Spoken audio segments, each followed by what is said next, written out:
ఉపాధ్యాయుని ఉపాధ్యాయులకు మరియు నా తోటి విద్యార్థులకు హృదయపూర్వక నమస్కారాలు. విద్య అనే అంశము విశ్వవ్యాప్తమైనది. ఏలననగా మనకు మన గురువులు చెప్పిన పద్యం గుర్తుకొస్తున్నది.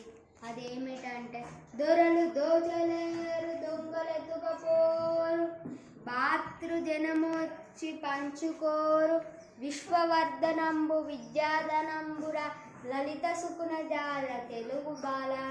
అంటే దొరలు దోచలేని, దొంగలు ఎత్తుకపోలేని, అన్నదమ్ములు పంచుకోలేని దాన్నే ధనము విద్య అంటారు. ఈ విద్య మన జీవితానికి పునాది. ఈ విద్య మనకు జ్ఞానాన్ని ప్రసాదిస్తుంది. ఈ విద్య మనకు ఉద్యోగ అవకాశాలను కల్పిస్తుంది. ఈ విద్య మనకు ఆలోచనలను పెంపొందిస్తుంది. ఈ విద్య మనకు సమాజంలో గౌరవాన్ని కల్పించి జీవితాన్ని సక్రమంగా గడపడానికి ఉపయోగపడుతుంది.